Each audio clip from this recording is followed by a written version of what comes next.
Ladies and gentlemen, Hebrews and Shebrews, welcome to the Life Podcast, where we inspire you to thrive as peculiar people in a modern world. And today we're doing that by talking with Jeromy and Jenny Kusch. We're talking to them all about how to stay a believer in college, how to weather life's difficulties by relying on Yah, and how to be a witness in the mainstream Sunday church, which Jeromy did as a youth pastor for more than 3 years after coming into the Torah. And we'll also talk to him about being a teacher in Pursuing Truth Ministries, the church that Jason Tao runs. You may notice my beautiful shirt. It is beautiful. Shepherd's Crook coffee is beautiful. I wanted to show you guys the new bag. So look at this beautiful new design that they've done. And the new dark roast location, put it here so you can see it, Nicaragua, is unbelievable. I just love smelling it. But I also wanted to talk to you about these. This is a 2-ounce branded bag that Shepherd's Crook is now putting out. This TLN here stands for The Life Network. This is our own little branded bag that we can give out as tchotchke or paraphernalia to people that I want to tell about the Life Network. You can do that with your business or your ministry. You can brand it, and then the person that you give this to, who's not going to throw it away because they know gorgeous coffee is inside, when they take it home and they consume it, they will definitely be interested in whatever it is you're selling. Shepherd's Crook does this for weddings, they do it for conferences, they do it for businesses.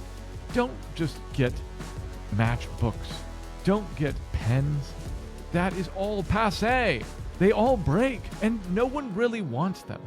But they do want coffee. And when they consume this exquisite, low-acid roast, when they let the flavors and the smells permeate their house, they're going to see your logo, and they're going to think of your business. And it's going to give them good feelings. So I highly recommend advertising your business using Shepherd's Crook's brilliant advertising method. Check out shepherdscrookcoffee.com. Put in code THELIFE to get 25% off your first order. And put in code THELIFE10 to get 10% off any subsequent orders. So without further ado, I give you Jeromy and Jenny. Jeromy and Jenny, welcome to the Life Podcast. Thank you for taking the time to join me today. Thank you for inviting us. Yeah, glad to be here. So, let's jump right into your story. Can you tell us a little about yourself and your testimony, how you were saved, and then how you came to Torah? I was raised Methodist. My parents were Catholic and Presbyterian. They decided Methodist was somewhere in the middle, so I grew up Methodist. And then when I was 9, I went to a summer camp with a friend of mine, and that's where I heard the gospel message for the first time. And I as a 9-year-old, saw that there was some build up or hype to the evening where they presented that, and didn't want to be, I guess, like manipulated into something. I don't know. There was something in my brain that was like, I want this to be real if this is true. I didn't really know where to look in scripture, and I was praying, and I couldn't shake this like burning feeling inside. So I talked to my counselor about it the next day, and she helped explain it to me and lead me to the Lord. And so at that point, went home. She sent me a Bible. I started reading every day, and I started in the book of Revelation, because I grew up in church. I grew up in VBS, Sunday school. I knew all the stories, the normal stories, and I wanted to see how it ended. So my mom came in, asked me what I was reading, so I told her, and she says, isn't that scary? And I said, well, no, aren't we on the winning side? So that was how my 9-year-old brain could kind of process everything. I don't know how much of what I was reading I really understood. And I don't even know that I finished that book. I just remember coming home and doing that. And from that point on, that was really, for me, when my journey became more personal in my journey, not just going to church with my parents, but knowing the Lord for myself. And I'm so impressed I would that pray. you could read Revelation as a 9-year-old. I'm thinking of my 7-year-old. I think he's pretty advanced, but I don't think there's a chance he could read Revelation. Well, like I said, I'm not sure how much I understood then. I do remember reading it. I do remember things like later when I went back and read it when we were in college and studied it. Like I remembered things from reading it then, but I was an avid reader. Wow, that's cool. Growing up, then I went into high school and I was starting to get kind of mixed up inadvertently with this crowd of kids. It was a small group of kids that were starting to get into like partying and drugs and alcohol. And I knew that wasn't the direction I wanted to go in. I wasn't participating in any of that. They would talk about it later. And so I didn't really have a whole lot of friends. But at that point, the Lord brought some friends into my life that were Mormons. And so, they were very involved in their church and their families are really sweet. The thing that drew me to them the most was that they lived their life that they believed. Their life of faith was what they lived in their home. It was their lifestyle. And that was something that was very attractive and appealing to me, that I wanted a real, sincere faith that I could walk out in my everyday life. And so for 3.5 years, I was really involved in that church. I never officially became a member because my parents were nervous about all of that. They were concerned about what that faith is. And they, they didn't fully understand what it was either. But to their knowledge, it was a cult. That's what they knew. So they were scared about that, and I was not going to do something to intentionally rebel or disobey because that was not my heart attitude or mindset. But I was really wanting to be a member because I felt like this was the Lord's true church, is what they call, and they call themselves the Church of Latter-day Saints, Latter-day Saints. I guess Mormon is more of a derogatory term, which I learned that later. But so I was heavily involved in that throughout high school and into college. And one day in school, well, I went home over winter break my freshman year, and my dad at one point stopped me out of nowhere. We were walking in our garage, and he was like, "Jenny, please don't do this." And just something about the way he said that kind of really bothered me. It just sat with me. And because I really respected and, loved my dad, I didn't want to disappoint him. And so I went to the library and I was praying and asking the Lord to show me. And that whole first semester, I was going to all different churches because my thought was, I can't prove that it's the one true church because that's this is part of their testimony, that they say this is the one true church, that the Lord gave it to Joseph Smith and this faith. And so my thought was, well, I may not be able to prove all truth, but I won't be able to prove it false if it is true. So I just started looking, and I didn't really even know what I was looking for. I was just praying and searching, and because I was really bothered, that this was bothering my dad so much. And so I stumbled across some old reference books and involving like the foundation of different religions. And what I saw was that these revivals that Joseph Smith was claiming that he was going to, when the Lord gave him the revelation that he was going to establish his true church through him, he was going around to all these different revivals of different churches and denominations, and then the Lord gave him this revelation, right? So these revivals that he was going to, or claimed to have gone to, happened potentially like 3 years later after he said that they happened. And that's what I found at that time. And so I was like, well, if he's lying about that, then what else is he lying about? Like, you can't be a prophet and tell a lie, that your foundation's not solid. So that was it for me. I prayed before I went into got involved in the Mormon church, and I felt like the Lord had me there for that season to protect me from getting involved with kids who were doing things that weren't appropriate and that I didn't want to get involved in. And so when I prayed at this time, the Lord said, "This is not what I have for you now. It's time to leave." And so I did. It was just that simple for me because I knew the Lord personally, and I knew his voice and had been following it from such a young age. I didn't need any more proof or evidence at that point. It was that. And so from there, I met Jeromy. So I'll let him give his part of his testimony. So I was basically raised in church. My mom was a believer.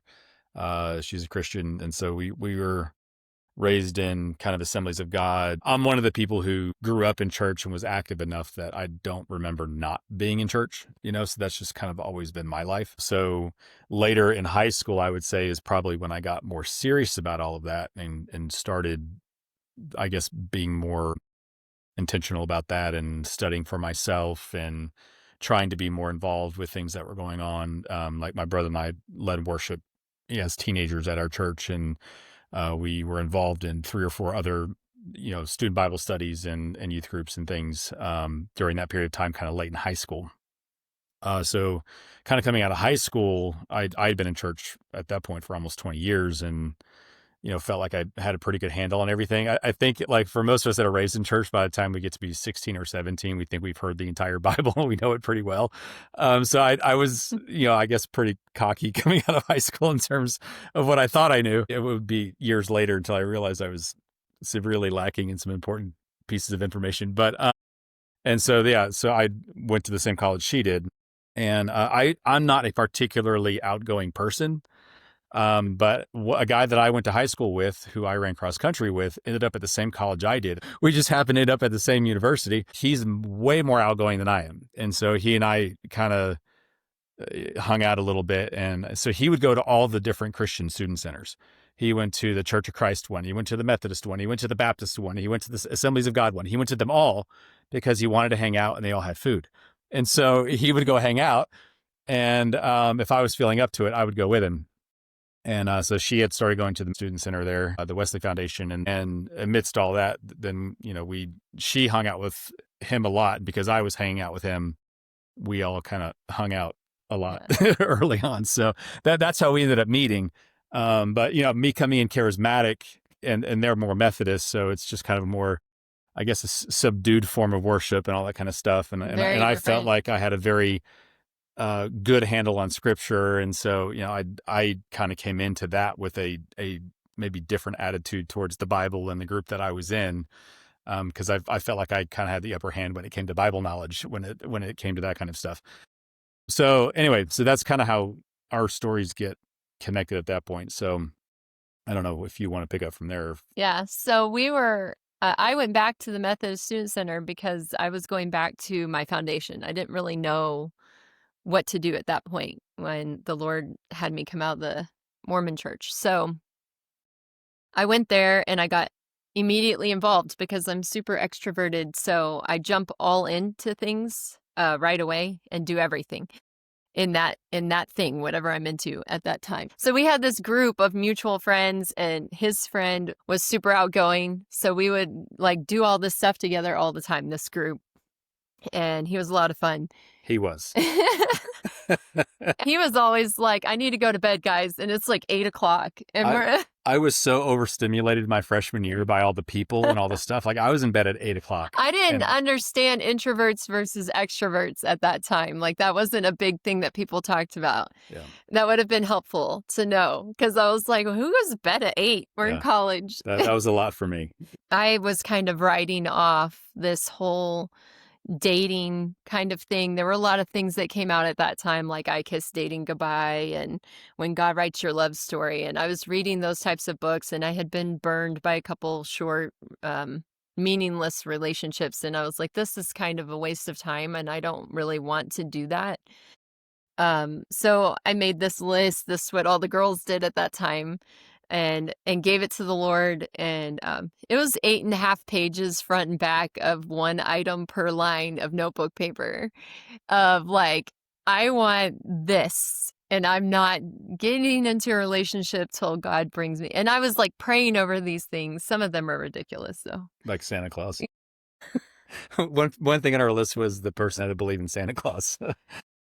Was like a huge deal to me and my family. So I didn't actually want someone that actually believed in Santa Claus, but that played the game. Like this was super important to me. Christmas was so important, and which is very much not important to me. Yeah, he could care less. So, yeah. So anyhow, he starts, I guess, kind of flirting with me. We'll call it that. We'll just call it that. I prayed about the relationship, and we went on this beach cleanup trip and started talking and hanging out. And that night I was telling him I felt called to missions, to be a missionary and to teach English like in a foreign country. And I was going to school to be a teacher. And he says, well, I'm not called to missions ever. And I was like, well, and to me, I firmly believe that when the Lord calls a husband and wife, or even just a husband, like it's a family thing. Like you're in ministry together, your husband, your wife, your children, nobody gets left behind. And I believe that really strongly. Like we do life together and we do ministry together. And that was really important to me. So I said, well, like if God called you, he'd give you what you need. Because he said, I don't have what it takes.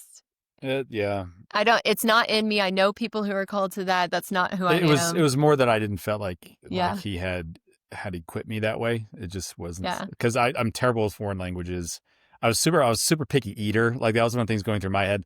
I wouldn't eat foreign food because I wouldn't like it. Like I had such a short palate at the time. All of these things are so true. Yeah. And so like there are those bits and pieces where I was like, well, he just didn't make me that way. You know, I'm not a particularly adventurous person. But he didn't go into all that detail. Yeah. He just kept saying, no, I know the Lord didn't call me. I was like, well, he could call you someday. Like he could change what he's calling you. No, he wouldn't do that. No.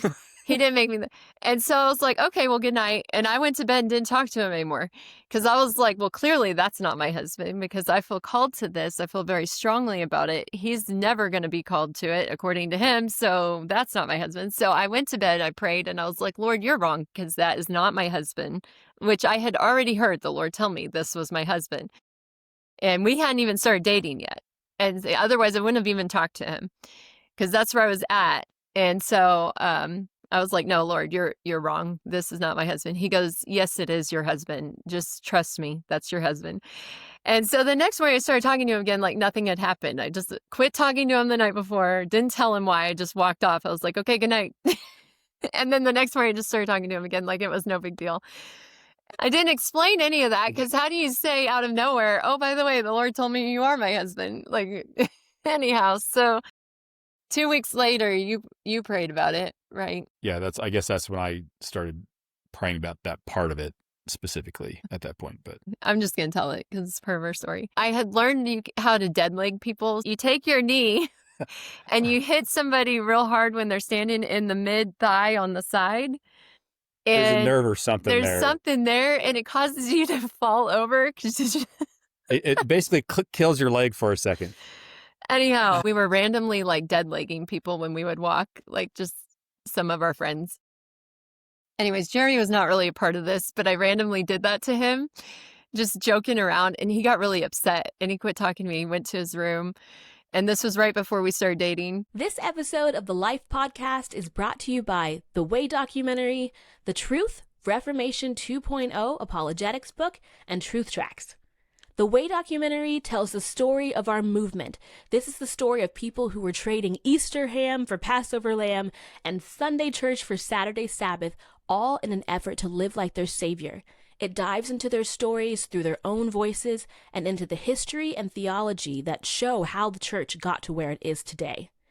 The Truth, Reformation 2.0 is the only book of its kind, an all-encompassing theological treatise that answers every question a mainstream Christian might have about why you want to keep Torah.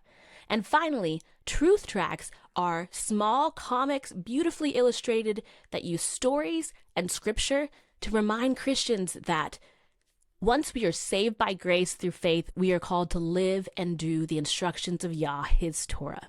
If you want to learn more about any of these products, go to thewaydoc.com. That's theway, D-O-C, like documentary.com. I'm just like, man, I think he was upset about that. And I was just goofing off. And I was like, I don't know why he'd be upset. Maybe I should call and apologize.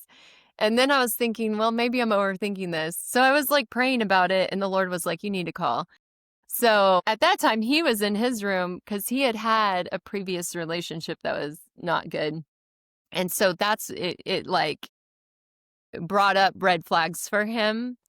And so he was praying about like, this isn't a big deal, but, just have her call and apologize. Yeah, that's kind of what I was. Yeah. So anyways, that immature Christian, like, Well, if you do this, then it'll be a sign. Yeah, And, it was like the you're fleece, kind of right? negotiating at that point Yeah. about something you've already accepted, but now you're struggling with. And Yeah. so, yeah. That's So kind of what it anyways, was. we both said amen. I called him right after he finished praying. And so that's really when he knew for sure. So we dated through college, and then we got pregnant with our first son, and we knew we were supposed to get married, but we waited too long and fell into temptation because there was this whole push, like you finish college before you get married. And we knew long before that we were supposed to get married. So it was difficult, and we were in leadership. So we stepped down from leadership and came out, told everybody. And it was really important to us that we get married before our first son was born, because we wanted him born under that marriage covenant, but we didn't want it to be a shotgun wedding where we were trying to keep it covered up. We wanted to be upfront and repentant to everyone about, where we were at. And so we got married. I was 6 months pregnant, and then we had our first son, Ian. And we got married in December, and he was born in March, and that was going to be 24 years ago this December. So he's turning 24 in March, and that's our oldest. Mhm. So I guess at that point, we really struggled in marriage. The whole pregnancy hormone fluctuation thing is really difficult. We didn't know about all of that either. And we were far away from our families. Like we went to school about 7 hours from where we lived. It was one of those things where we were emotionally kind of trying to figure each other out still. And then all that comes with pregnancy and having a baby and the stress that comes with that. And then financials and just like everything that kind of piles on really early when you get married for a lot of people. And we were having a hard time. We were finishing school too. Yeah. So we were trying to balance work, school, being pregnant, newly married, not a lot of support. We had good friends. They tried, but nobody's It's a different walking experience, our yeah. path. Yeah. And so we didn't have like this group, like a church, where there's older couples that you can go to for advice. Looking back on that time, that difficult time for you, do you have advice for young people who are either preparing to get married or wanting to get married, or they're in the same situation where they're going to have a kid and they're like, we have to get married, or God told us to get married? Like you guys had that too. That's really cool. What advice might you have looking back to help prevent those sort of difficulties? I think a couple things for us that I think looking back, and what I try to encourage people to do, like just even my own kids, is in the part of growing up, when you're kind of transitioning from your parents' home into your own life, you need to build a group of people who are strong believers of all different ages, who you trust to go to when you have questions. And, sometimes that includes parents and things like that. But a lot of times, especially when you're kind of making that transition, you don't want it to be your parents. And I've always encouraged, my kids, like when you're in church, look at people, listen to what they're saying, see how they're interacting with other people, and start seeking out people who either have skills or qualities that you don't have, or, seem to have good grasp on scripture, and build a group of people that you can rely on, that will pray for you when you're struggling, that when you have questions about how to respond to things biblically, that you trust are going to be able to walk through that with you from a biblical standpoint, and not just give you all the answers, but like help you figure it out, And I think, like, especially for us looking back, we really lacked a good group of people that were kind of that way. And again, not to say we didn't have friends, but our life circumstances at that point had transitioned us to a different part of our lives that they weren't at. And so they just didn't have those experiences. And it was really hard to reach out to parents because, like, I didn't want my parents to think badly about her, about stuff that we were struggling with. And she didn't want to give them ammo about me, about stuff that I was struggling with. And then you're trying to deal with all the stuff that and stuff that you grew up with that now you're having to face in a marriage that you didn't realize were a problem until you had somebody else pushing those buttons. And so having people outside of those circumstances that can kind of speak into your life and pray with you and be a part of that process with you, I think is good, because then you're not isolated, you're not alone, and you have people that you can trust to help you walk through that process from a biblical standpoint. And I think for us, that was something that we were really lacking that would have really helped. I've actually counseled, like my younger sister, our adult children, and some other, younger women, is you have a common enemy. And when you're dating, that enemy wants nothing more than to have you be close, because he wants you to fall into temptation and he wants you to fall into sin, because that pushes you further away from the Lord. But then once you're married, his tactics switch, because now you're in covenant with God, with one another.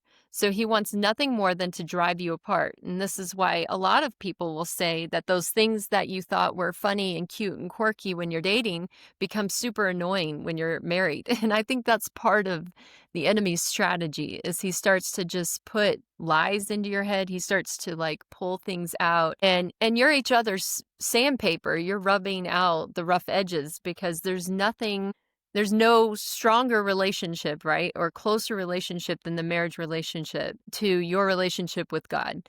And it's a mirror of that. And so you start, rubbing against each other and all those things that you would like overlook or you thought were cute and funny become super irritating and annoying. I had no idea that there were introverts versus extroverts. I didn't know what that just wasn't something we talked about. So I just thought there was something wrong with him, that he didn't want to always go and do things with other people. And she would take it as I didn't want to go with her. I would take it personally because I'm like, come on, let's go do all the things with all the people. And I was struggling with the anxiety of going and being with a group of people I didn't know very well. And so it had nothing to do with her. We had no idea, there's weaknesses and strengths in that for both introverts and extroverts. And we just had no knowledge of any of that. We had to learn all of that like recently in the past few years. And, the whole love languages thing and then how you communicate versus how you receive and all those different things. It was just, we were not very good at that. And so I would say learning those things about yourself, but also learning those things about other people who aren't like you would be super helpful. But knowing who your enemy is and what his strategy is, I think is the biggest thing because it totally changes how you look at and perceive any situation within your marriage. And then the other thing that we always say is be willing to give 100% when the other person has nothing left to give. Marriage is not 50-50. Right. That's the common trope is marriage is 50-50. That's a worldly concept. Yeshua gave everything for a bride that was running away from him. And that is our model. And so we have to be willing at times in our marriage, people hit rock bottom in different aspects, like, postpartum depression, super real. Perimenopause depression, which I'm currently learning about, super real. We are both learning about. This is stuff people didn't talk about. I thought my mom was crazy when she was this age, and now I know exactly what she was going through and what she was feeling, and I feel super bad because it's terrible. Like, you are crazy. Like, the brain fog is intense. You can't remember entire conversations, and there's insomnia, and then there's the whole, like, we do not care attitude. And it's like, I will literally set fire to the house if I'm upset about something. Knowing those things about yourself would be really helpful going into marriage. Yeah, I think there's a lot when you're learning how to navigate those zeros and hundreds because you're not always there. But if you come into it with the expectation that everybody gets 50-50, when your spouse is at 40 and you're at 60, you feel wronged. And we really had to learn that process was actually creating offense where offense wasn't needed, and where I was having trouble recognizing, look, she's just out right now, and where she's struggling and where she's at, she can't give me what I need, but I have a full tank and I can give her what she needs, and we weather the storm that way. I think when we get into marriage, we're kind of sold a bill of goods that, we're united, it's 50-50, we're both going to be in this, or people say 100-100, same kind of mindset. But there's times your spouse is at 0, your spouse is at 10, and you feel like, you're kind of carrying the baggage. And at times that may be the case. But if you know that going in, then you can be a little bit more self-aware about those situations, either as the 0 person or as the 100 person, and you're able to kind of carry through that a little bit more effectively. But having a community helps with that process as well, because then you don't have to carry that 100% by yourself. You have people that you can reach out to, people that can help bridge that gap for you. So a lot of times when we get married, we rely so heavily on our spouses to fill all the void.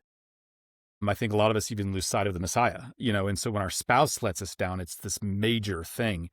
And we really struggle to deal with that letdown and that failure in our spouse because we've put so much faith in them to be what we need them and want them to be. And so when they are at 0 and they're struggling, it becomes this very personal, very hurtful thing for a lot of people because we've come into it with this expectation of something that maybe marriage isn't and never has been. And so that's where that kind of 100-0 thing kind of landed with us and why we try to take that mentality more now, 24 years into it. 24 years.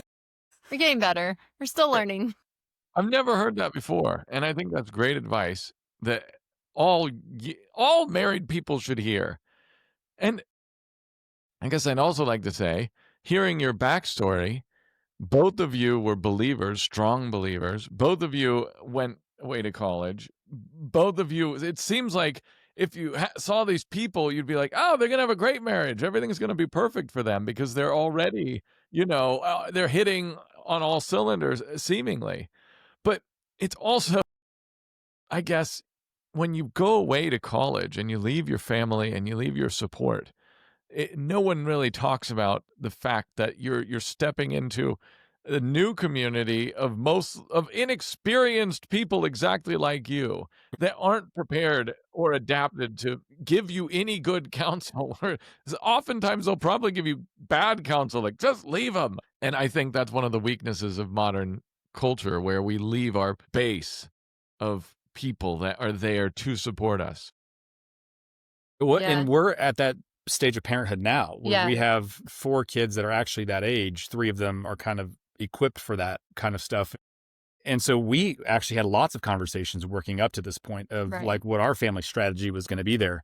And ultimately we have to let our kids decide. I think the important part of that aspect of going to college and kind of navigating that with your kid is praying together about it and being spiritually and emotionally prepared for that transition when it happens. Well, and being aware that sometimes they just don't have a good support system out there. And so you have to be really intentional from wherever you're at to make sure they have what they need and to check in on them, see what they're struggling with. But so how did you guys pull through it then? So things were pretty bad, and that's where we kind of, I think, left off. We got into marriage counseling, and her son, the lady that we were getting counseling from, was a pastor of this little church. So we went out one weekend to go to their church service on Sunday, and we both kind of felt called to be in ministry out there at that church. And he was real instrumental, the pastor there, in really walking through us during that real difficult time in our marriage. He was willing to come to the house, or willing to figure out where the other one of us went at any given point. And because it was a small church and there were literally only like 10 people in the church. He was able at that point in our lives to invest that kind of time and really kind of sit down and try to navigate those really difficult challenges with us. And that wasn't the end all be all of it. But had we not had that at that point, there's I don't literally think we no would have saying, survived. I don't think we may not have continued being married, because he just, who knows what else. He walked through the messiness with us. Him and his wife, Pastor Robert Corbell and Lisa, they were just became like more than family to us, and walked through that with us, and allowed us to be in ministry with them. We started youth ministry out there, and I started teaching in the school out there, and we started offering free tutoring to all the kids in the area. And it got to the point where we had like 50 kids coming between tutoring and youth. A lot of these kids, their parents were having to work like 2-3 jobs. Some of them came from broken homes. Some of them came from poverty. Some of them came from illegal immigrants. They were the kids that people wrote off in school. And we started helping them with their homework. I started going around to all their classes and asking their teachers for grade reports and checking on their missing assignments and getting them to finish their missing assignments after school. Because I was in the school system, working at the school, I could easily do that and knew how to access a lot of it too, because a bunch of them were my students. And one of them in particular, he was 16 and he was in 8th grade. And he came up to me, he was like, "Miss Kusch," he was like, "I ran over this kid and I sent him to the hospital." And I guess it was like a gang thing. I don't really fully know the whole story. And he was like, "But I visited him." And I was like, "Oh yeah, well, that was nice of you." And he was like, "And I told him if I ever saw him again, I'd kill him." And I was like, "That does not constitute a visit." This kid, super rough. He had like zeros for everything in every class, and he did not care. He didn't even have a license. He wasn't even supposed to be driving.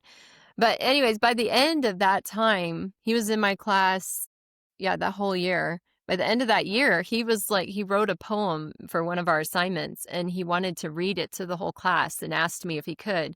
And it was all about how the Lord had changed his life. And he was passing all his classes at that point.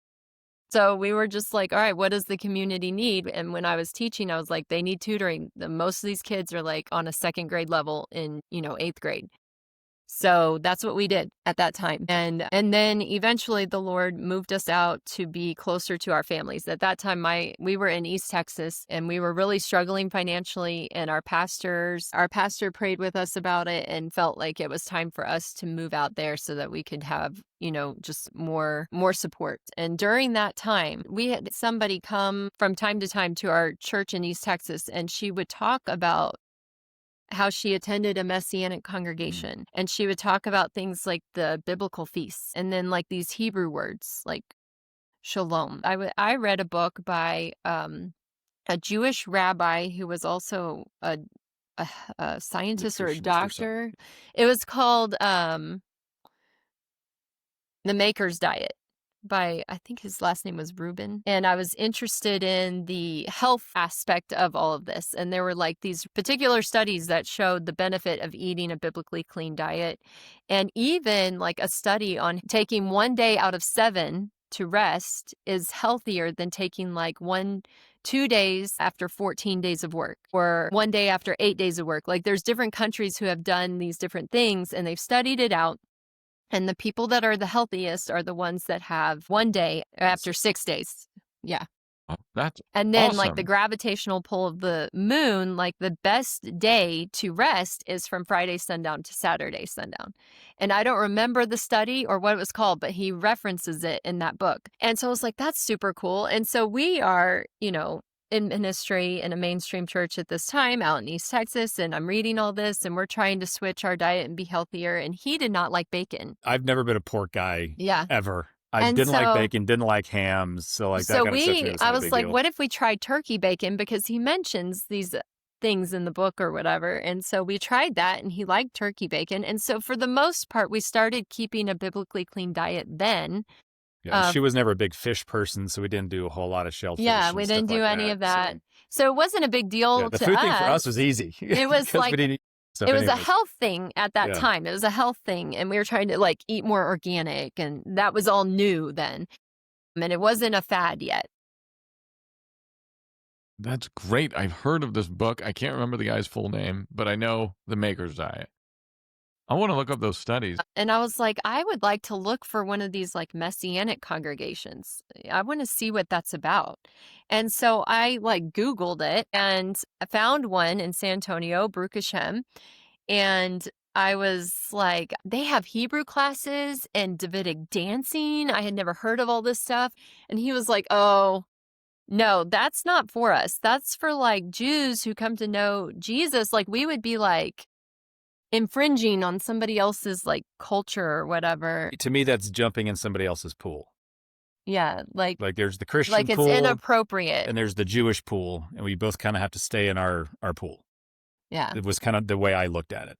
Yeah. So we went to a different church at that time we were referred to by one of the elders from our previous church in East Texas. I got involved I was working in the nursery and on the security team. And then we got like to the point where it was my job to go to church because I was actually getting paid to work in the nursery and on the security team.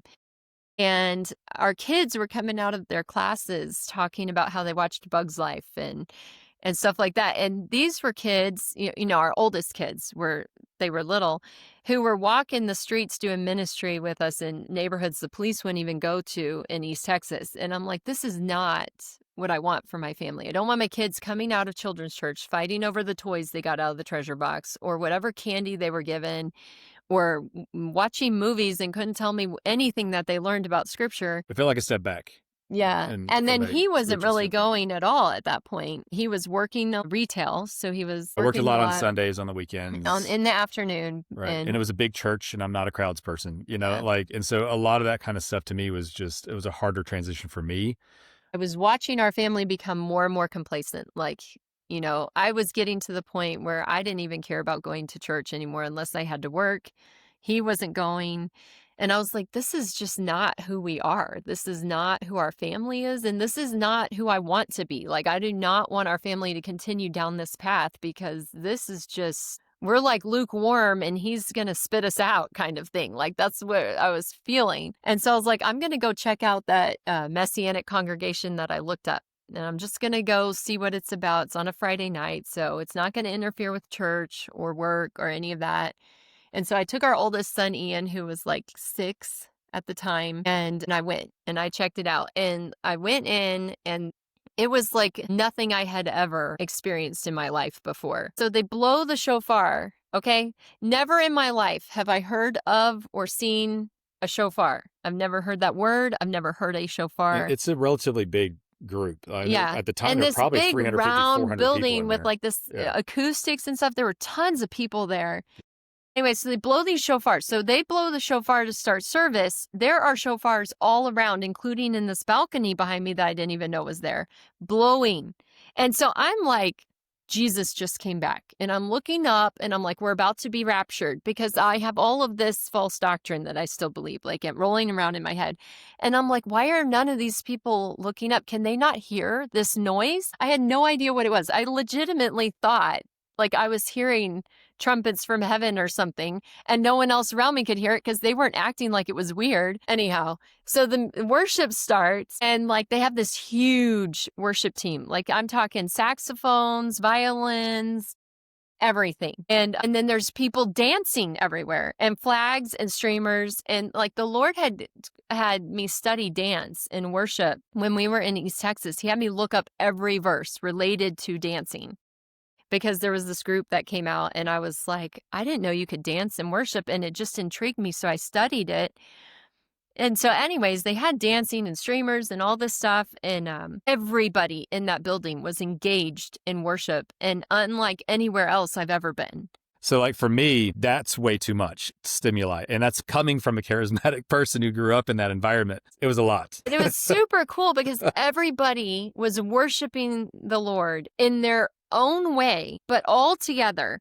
And it didn't feel chaotic to me at all. It just felt like everybody was engaged in worship. And often, even in this walk, you rarely see that, where it's like everybody's engaged. Everybody's singing or dancing or playing an instrument or doing streamers or tambourines or flags or shofars or clapping, like everybody. Or running around the sanctuary, like literally everything was pretty much on the table. I mean, there was we had a couple runners. We're worshiping, and I hadn't felt the presence of the Lord that strongly in such a long time, because we had just gotten so complacent and disconnected from everything. And so I just like fell to my face on the floor and just bawled my eyes out the rest of the time. And then I couldn't hardly understand him, Rabbi Roy.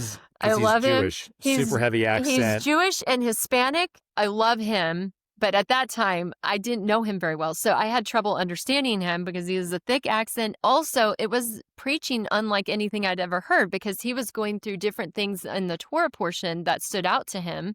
I'd never even heard of Torah portions. And I'm used to like you have a scripture, a topic, and 3 points, message. And so I was just like, what is he talking about now? Wait, what? And he's a shotgun guy. So it's he's like this stood out to me and this all stood out over to the me. place. Anyhow, so Ian, he went to class and he came out and he's telling me all this stuff about Moses, this story he learned. I don't remember now, but it was nothing I had ever heard in Sunday school or VBS growing up in mainstream. And I was like, how do you know that? And I'm asking, I'm like, what? Okay, I'm all intrigued, asking my 6-year-old these questions of a story I've never heard of or even seen in the Bible. And he's telling me all the answers and is excited about it. And so I was just like, this is awesome. I was like, this is where we're going from now on. Like, we're coming here. So I immediately dive all in, just like I always do. Hebrew classes, bar and bat mitzvah classes, Davidic dance practice, and started dancing in worship. Turns out that dance is my form of worship, and I had no idea. But I learned that there because I was like, you can just totally disconnect. You can't see people when you're dancing. They become a blur. and you're just totally all engaged and focused in worship with your whole body. As an introvert working retail, the last thing I want to do is go into a building with 400 people that I didn't know and interact with more people, because like retail for an introvert is the kiss of death if you have to do that all day long. And so like for me, it was just like, I need to go home. Like I need to rest. I need to decompress from all the craziness. And so I didn't go for a while. A long time. So I'm just at this Messianic congregation. I have no idea It's anybody church to her. believes. It's Yeah. just church. It's a different kind of church. And so I love learning languages, other cultures. Like I pick up languages pretty easily. So I was all in, and I started going. Like a friend of mine had a book club there, so I joined the book club. I didn't know her at the time, but she became a really close friend. And then they started having a home group at their house. I started going to home group. I'm pretty sure we were there 4 days a week, 4 nights a week, some form of fashion. And I'm dragging all my kids with me. Were you still working at the Sunday church as well, or? There was a small overlap. Yeah. Where she was doing both for a short period of time. Okay. Yeah, so I continued to go to Sunday church because I was working there. And I'm going to this church, and I was telling my friend Wani about it. We were friends with her from, a small group at our old church. And so she was looking into it. I had a second miscarriage at this time. So I had a miscarriage before our 4th child in East Texas. And then I had the second miscarriage at this time. And so that was really hard. I fell into a depression then, and I was working. Another one of those zero moments I didn't understand. No. It's like, unless you've been through that, it's, and especially outside of it, like internally for her, it's one thing. Outside of it, it's really hard to recognize exactly what's going on there. But yeah, they were both early on miscarriages. The first one was at 8 weeks, and then the second one was at 12 weeks. So one was before our special needs daughter, and one was after. So anyway, so it was really difficult for me. So I had like this huge zero moment, and so that was just, it was so rough. I was like on bed rest, and she came over and just like cleaned our apartment, did our dishes, did our laundry. She's a military wife, so she was like, this is what people do in the military. Your friends become your family because you're always moving everywhere, and they just go into each other's houses and pick up what needs to be done.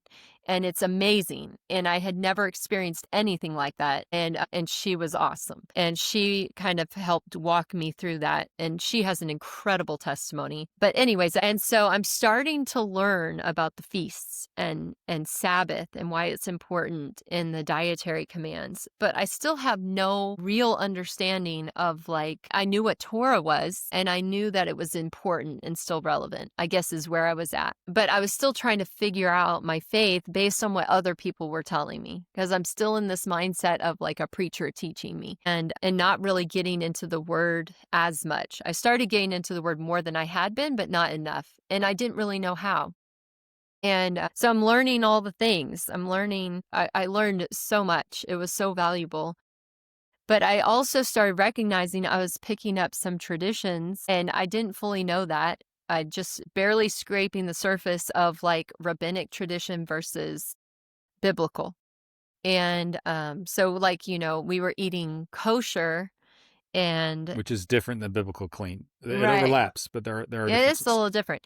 And then like it was Rosh Hashanah, not Yom Teruah. But it was also Yom Teruah. And then we were doing Hanukkah and Purim, and so my older kids, they were making this transition with me, and so they're adopting all these traditions as well. And so this became like the thing we did. Like we did Hanukkah in the river, and we were listening to the Maccabees, and we were like doing all the stuff, right? And but also because we didn't meet on Shabbat, my Shabbats were free. He was working all day long. I had all these little kids, and I was at home, and so I started watching 119 Ministries like all day on Shabbat with my kids. They would come in and out of the room. I had like these little Shabbat boxes for them so that we could like make Sabbath special, and we'd have different things in there for them to do. And I would print coloring pages for the Torah portions. And I, had these books from the PJ library, and we were reading, little kid books. And so it just kind of became like this new culture for us. And so I remember the first Easter that I was in this, I was like ready to give up Christmas. That wasn't as big of a deal because I had started researching Christmas stuff before we left East Texas, and I had started realizing like everything was pagan. And I asked my pastor about that, and he was like, yeah, for a while we threw everything out, but then we had no traditions to pass on to our kids. So, And this was years before the Christmas question came out. So we didn't yeah, have that we resource didn't have available. that. Anyhow, so, so at this time I'm like, okay, yeah, I know that's pagan and we can do Hanukkah instead because Jesus was born on a feast and he died on a feast and he resurrected on a feast. And this is what Rabbi Roy would say every year. And anyhow, so Easter comes around. And there was no mention of Easter. It was just Passover. And I remember being really offended because I was like, but Easter is all about the resurrection. And I had no clue that like there were pagan elements of that and that first fruits is really the resurrection. And I was sitting in service and I was getting really angry. And I was like, why are they not talking about Easter? And this There's is at nothing the Messianic wrong church with that she was Easter. at. So I remember sitting in service getting all upset about that and then learning more about Passover and first fruits and how all that fits together and some of the pagan elements of Easter. And so I started learning all of that. And Jeromy, at this time, it was kind of like a separate thing. The kids and I are doing this thing. This is our new life, our new faith, our new lifestyle, our new culture, everything. I'm teaching them Hebrew. And Jeromy was working and wasn't going. And so at this point, we started really struggle in our marriage again, because to me, I felt like he was an unbeliever almost, like he wasn't going anywhere to church because we had stopped going to the old church. And I didn't really see him reading his Bible or journaling like he had used to do. And he used to get out his guitar and do like worship and stuff because he used to be on the worship team. And he wasn't really doing that. And so and he was real. I would come home and I would just unload everything I was learning on him. And I'd just talk his ear off. And then To explain that, though, so again, this is Friday night. So they start service at 7 o'clock at this congregation, and they do an Orthodox, more kind of synagogal thing first. Yeah.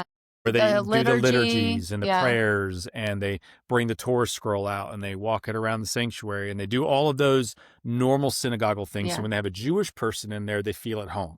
Because it's in a large Jewish community in San Antonio. And so then after that part of the service, they would do like a charismatic service. And so she would get home like at between 11 and 12. Yeah, because there was a meal afterwards. And I'm getting off of what feels like a really long work day. It's retail. I'm kind of zonked out. So she comes in super late. All excited and recharged. Jumps in the bed.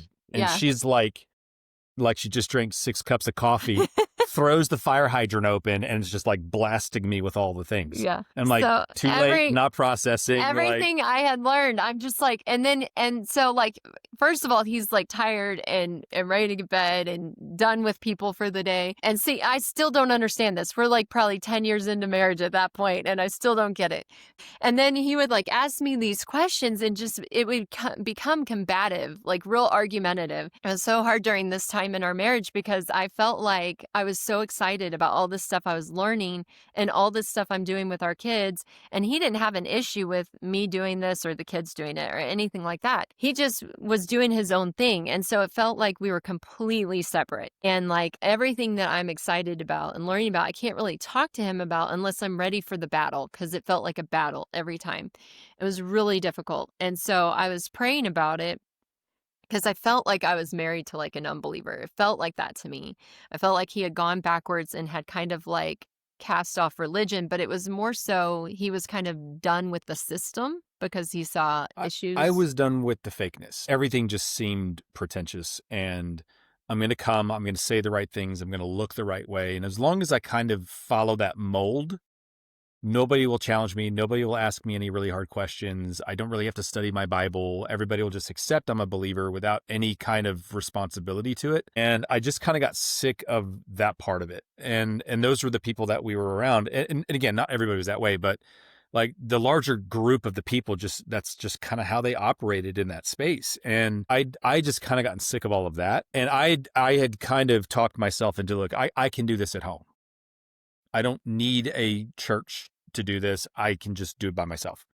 And being an introvert, that's a really easy thing for me to say because then I'm in my comfort zone. But then there's also nobody challenging me and holding me accountable. What was it for you then that kind of eventually tipped you over into being interested in this? She had been going for a long time at this point, and she would come home, she'd open the fire hydrant, right?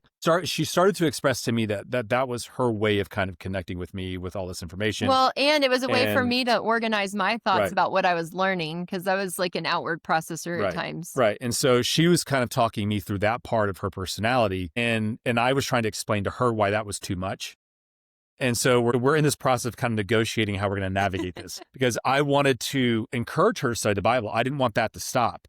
But at the same time, I couldn't do the Bible debate at 11 o'clock at night. Like it just, because we would stay up till 1 or 2 o'clock in the morning going into Saturday where I usually had to work the next day. Yeah, he had to And open at 8. They so opened you at 8, so I had to be there at 7 o'clock in the morning, which Yeah. means I was up at 6. And, so that transition to Saturday was a super busy day for me at work. And so she kindly came to this conclusion and I made that request.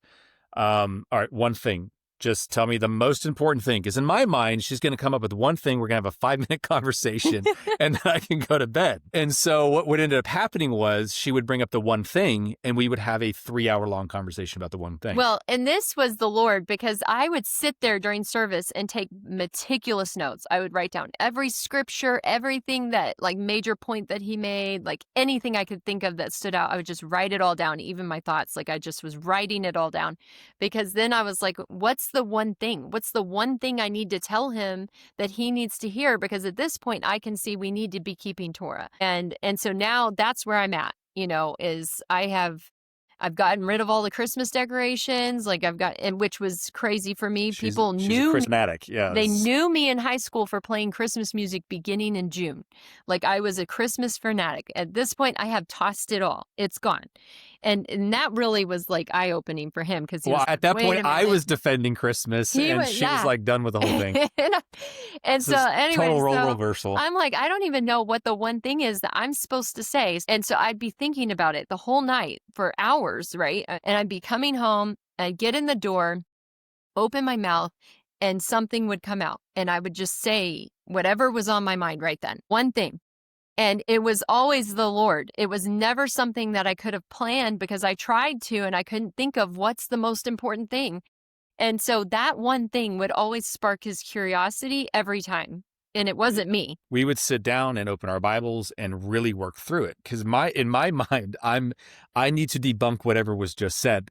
And she's taking everything from her notes and trying to explain it after like the first or second time she's heard it. Like we would just sit down and again, we would talk for hours about the one But thing. this time he's leading the discussion with his questions and everything. So I'm not the one keeping him up. He's keeping him up. Well, that and it allowed me to dig really deep on the one thing. Because what I always struggled with was this blow me over with a bunch of information, but I have no way of going back and picking all that back up and revisiting it. There's just too much on the table at that point. But if you give me one thing, I can nibble on that crumb for as long as I need to until I figure out what it is. And for me, I needed that. It felt like to me, she hit the on switch and was gone. That's how it looked on my end. She went to the high dive one day, jumped off into the deep end, and I'm still sitting on the side of the pool, haven't even got my swimming suit on yet. Like that's how it looked to me. And so for me, that transition was super hard, having like to receive the information, because it felt like to me it came out of nowhere. But when she got to the point where she was able to kind of pick the one thing, then I could take the one thing and I could go, okay, I can process this now. And so even if we didn't finish the conversation that night, let's say we talked 3 or 4 hours and I'm like, okay, I got to go to bed. I could pick it up the next day because I'm still only thinking about the one thing.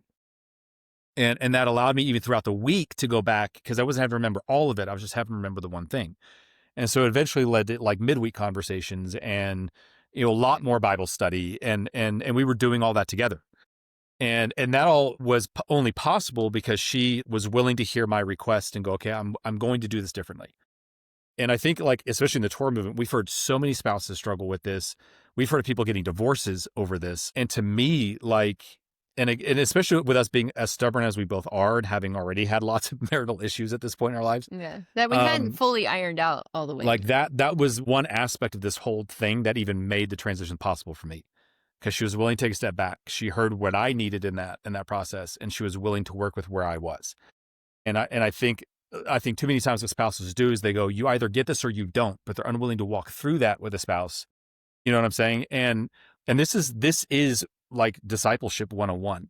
If you're not willing to play the long game and really walk somebody through the process, and we're talking years. It's like, we're not talking this minutes, was years. hours, days, weeks. We're talking years of these conversations. To be clear, like, I didn't always do it well. Like, there were lots of arguments.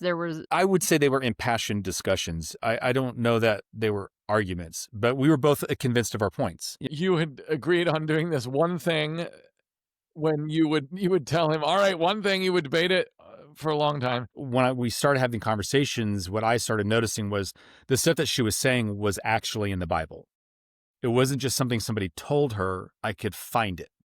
And when I could find it, and I could find other verses that talked about it too, then it was like, okay, well, it's worth exploring then. Like, I can't just outright dismiss this. I have to listen to it. I have to take it seriously. Maybe it's right, maybe it's wrong, but I need to spend a little bit more time with it. But at least it's there. I could see that she was studying. I could see that it was in Scripture. So my point of compromise then was going to the Bible study. So she had been doing this compromise with me on Friday nights when she'd get home. Eventually, like, I was like, okay, this is important to her. I'm going to try the Bible study thing. And we're studying Galatians at this Bible study in this home group. And we were in chapter 3 when he came in. And we were spending a month per chapter in Galatians. We spent 6 months studying Galatians. And I remember going home every night and we would look at it and I'd be like, I still don't get it. I would read it and I would still see like what was ingrained in us from church doctrine from our whole, lives. And I couldn't see it. And I remember thinking, and then we would go back to home group and we did a word study on Paul's phrase, certainly not, or some translations will say absolutely not. And so we did a word study and Bible study where we looked it up through all his letters. And every time he uses that phrase, it's to say, does this mean we should get rid of the law? Certainly not, or do away with the law or whatever. It's different phrases. And I was like, wow. And I just remember that being super impactful, that word study that we did.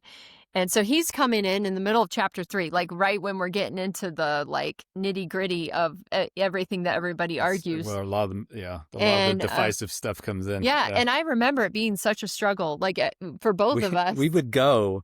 And so we're going through a commentary on the book of Galatians is what it is. Yeah, we went through the Jewish New Testament commentary by David Stern, and we were using the Jewish Roots of Galatians book. And they're both like meaty, thick books because they go like word for word and try to explain everything from like a Hebraic first century cultural perspective. Anyway, so they're going through the Bible study, and to me, it's like learning a whole new language, which I'm already not good at. But we're like sitting there, and they're going, okay, we're reading through Paul, and they're going, this is what Paul's saying. And my brain's going, no, this is what he's saying. And so then in Bible study, we hash through all of that. And so by the time we leave Bible study, we're, okay, I think we got it. And we'd go home, we'd open our Bible and read the 2 verses we talked about today. We're like, I still don't see it. Wait a minute, no, it says this. And so we're like constantly like going back and forth and back and forth and back and forth. And so we, throughout the week, would have to kind of wrestle with all of that stuff throughout the week. So I was pregnant with our 6th child during this stage of the game. We didn't say this at the beginning. We have 11 kids. We have 11 kids. The way we track time is who was a baby. Who was I pregnant with? Who was she pregnant with? Who was a baby? This is how milestones. That's how we know where we were in our life. Like right before my 2nd miscarriage, which is after our 4th child, our friends who led that home group feel called to start a fellowship in Australia. Her husband was native-born Australian. They were amazing people. They taught us so much about how to study the word ourselves in that home group. But I remember thinking when they left, I don't know how to do this by myself. But I had learned the skills from them. And had they not left at that time, I would have kept relying on them to do it for me. They were very methodical. They weren't concerned about getting through a certain amount of information. They were concerned about making sure that everything was understood and answering questions and just really slowing the process down. Dealing with the contradictions, looking up the original language, understanding the culture of the time, who the audience is, looking at Paul's other letters and cross-referencing Paul with Paul. And that's where we learned a lot of that stuff. And there was no rush. So you could really sit down and process the information. So it was really good for me because I didn't feel like I was getting blitzed. And then, she would go on Fridays, and then I started picking up going on Fridays periodically when I was feeling up to it. And so then I would maybe once a month or once every few weeks I would go, and then I started going more regularly. And so over the course of this time, we're kind of working through this now as a family. So she had already started kind of working through all of that, but because of the slowed down process, and she was willing to kind of pump the brakes and really start going slow with me, and then the small group and their intentionality and willingness to go slow with me, then it starts to make sense. And at that point, okay, I can go, I can start processing this information. And it made that transition for me way easier. But we're talking 2 years. But as somebody who wasn't there yet, I would go into the room and they didn't treat me like I was stupid. They didn't, tell me that I was believing lies of Satan. They didn't tell me that my pastor was lying to me. They didn't use any of that stuff. They just sat down and they talked through the Bible with me. He asked the questions, let me offer my disagreements, and just went through the whole thing. Yeah.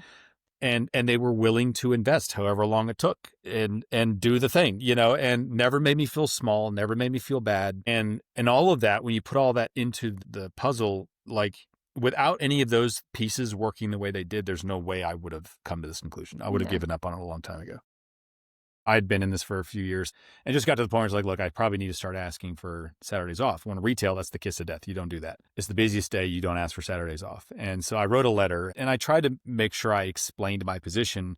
But at the end of it, I said, look, I just want to talk about this. I understand this is asking a lot. I just want to sit down and have a conversation about it. To see if he could have maybe a few more Saturdays off, not like every Saturday. I didn't expect to get every Saturday off, but like maybe once a month would have been something at that point. But at least I'm trying. Because at that point, I was afraid to even ask. At that point, we're covering our bills. We're doing okay. We finally kind of started getting caught up. And I'm like, I don't want to do this. Yeah. And knowing who my audience was a Jewish guy. I felt really not great about that either.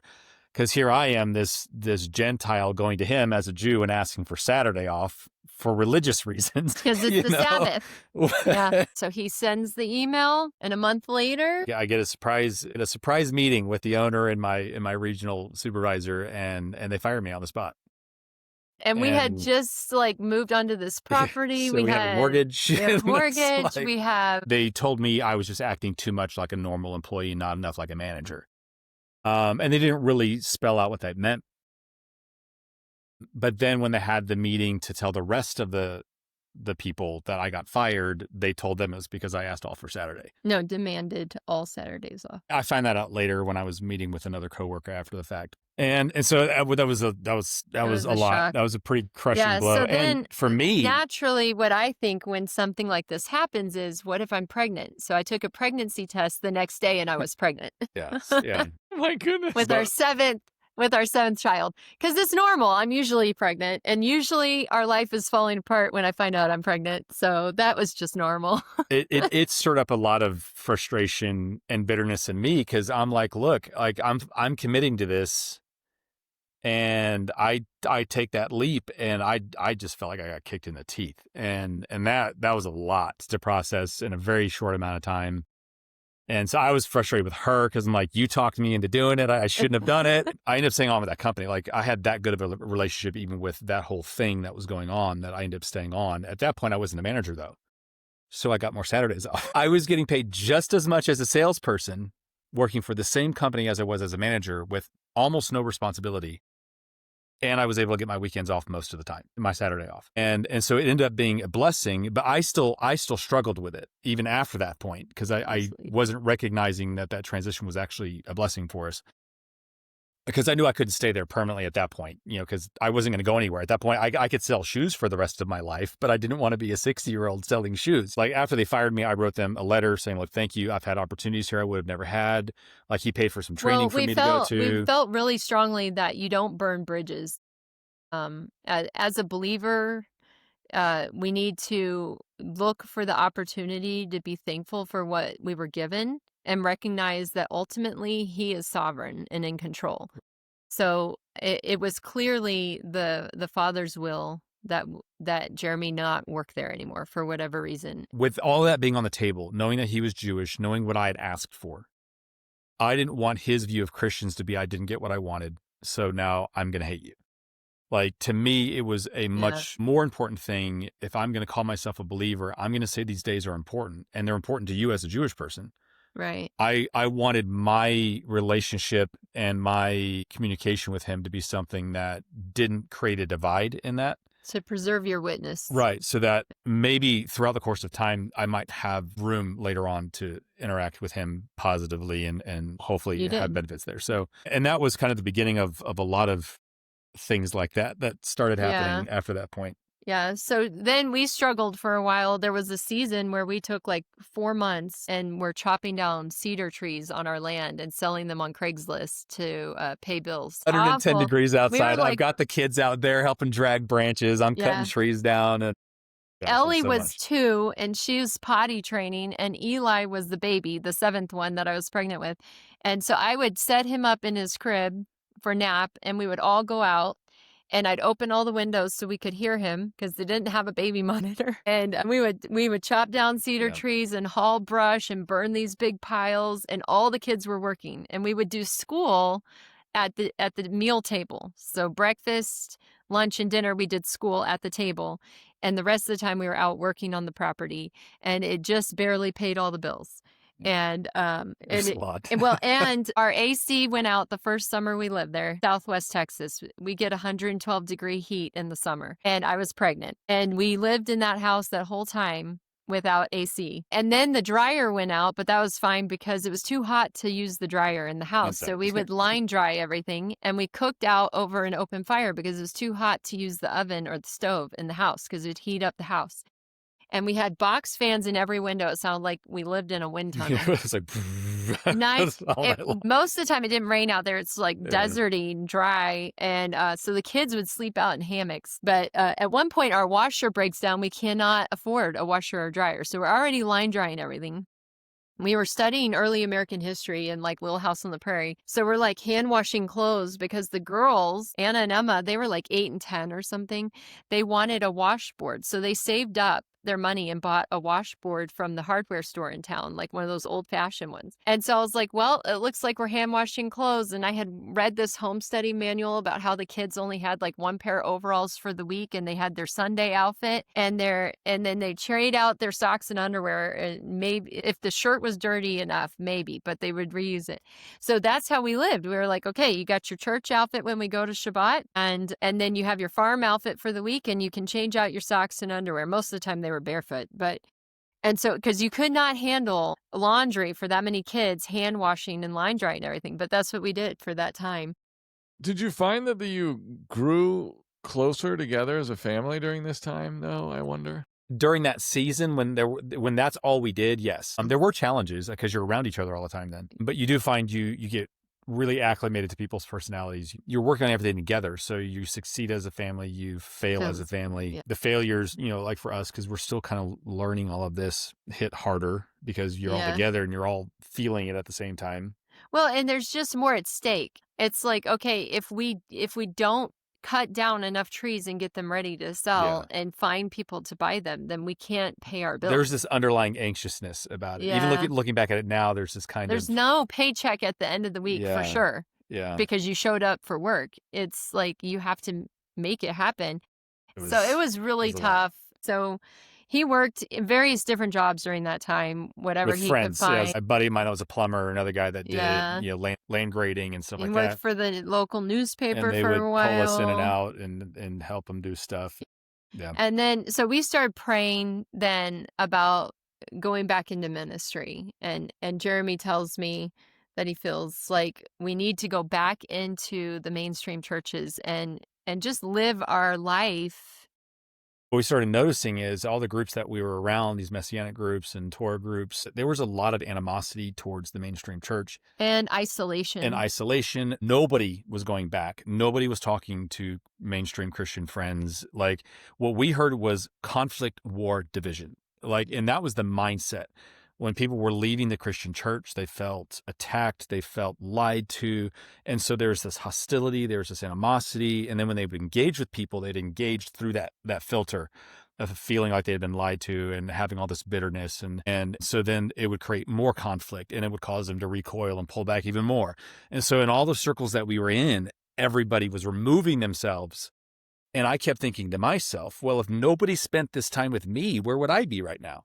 And then what we kept seeing over and over and over again is nobody's going back and investing in these communities. And it's like, well, why not? What are we doing here? And we're starting to see some of the rabbinic traditions, so we're kind of starting to pull away from some of that messianic at least ask the rabbinic questions. tradition. Yeah, I think we were still kind of working through that. We were working through some of that. So anyways, we're praying about going into ministry. Jeromy starts looking for positions because we've been in ministry. She's like, well, how do you do that? How do you go back? I'm like, I don't know. Let me just go look and see if there are jobs for pastors. So, like, that was my thought. So that seems like a terrible idea now, but that's where my brain was. He didn't go to seminary. Okay, so he starts applying for pastors' positions and youth pastors' positions. And I understand the heart behind all of this. But in my mind, I'm like, he's never going to get a job. So this isn't really anything I need to worry about. She didn't tell me that out loud. I'm just finding this out now. Yeah.